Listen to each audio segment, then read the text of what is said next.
એવું વ્યસન છે જે પળવારમાં યુવાનોના સપનાઓ, કારકિર્દી અને આખા જીવનને બરબાદ કરી શકે છે।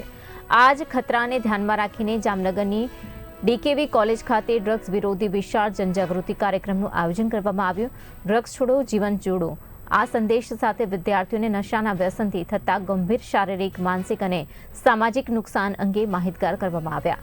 કાર્યક્રમ દરમિયાન નાટકના માધ્યમથી ડ્રગ્સના દૂષણનું જીવંત ચિત્રણ રજૂ કરીને વિદ્યાર્થીઓને વ્યસનથી દૂર રહેવા માટેનો ખાસ સંદેશ પાઠવવામાં આવ્યો।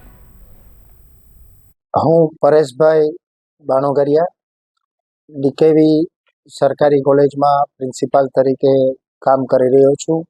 આજ રોજ એડવાન્સ એનજીઓ દ્વારા એક નશા મુક્તિ કાર્યક્રમ ફ્રી ડ્રગ્સ કેમ્પિંગ નું આયોજન કરવામાં આવેલું અને કાર્યક્રમની અંદર આપણા જામનગર જિલ્લાના પોલીસ વડા રવિ મોહન સૈની સાહેબ, ડીવાયએસપી સાહેબ, ઝાલા સાહેબ અને આ એનજીઓના સ્થાપક અને ખૂબ જ એક્ટિવલી કામ કરતા જે છે ઋષિભાઈ મોરી અને એમની ટીમ દ્વારા એક વિદ્યાર્થીમાં જાગૃતિ આવે અને ડ્રગ્સના એડિક્શનથી લોકો પહેલેથી જ બહાર રહે એવા આયોજનથી એક વિદ્યાર્થીનો ભવ્ય કાર્યક્રમ કરવામાં આવ્યો, જેમની અંદર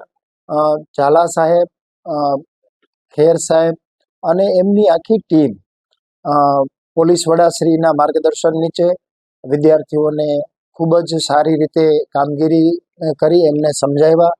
એમના દ્વારા એનજીઓ દ્વારા એક નાટકનું આયોજન કરવામાં આવ્યું છે, જે ટીમે ખૂબ જ સરસ નાટક દ્વારા વિદ્યાર્થીઓને ઉત્કૃષ્ટ કર્યા અને વિદ્યાર્થીઓ છે એ કોઈ પણ પ્રકારના નશામાં ન જોડાય અને એવી જાગૃતિ સમાજમાં ફેલાય અને સારી રીતે સુરક્ષિત સમાજની રચના થાય એ બાબતમાં ખૂબ જ સરસ કામગીરી ડીકેવી કોલેજ ખાતે આજ રોજ કરવામાં આવી।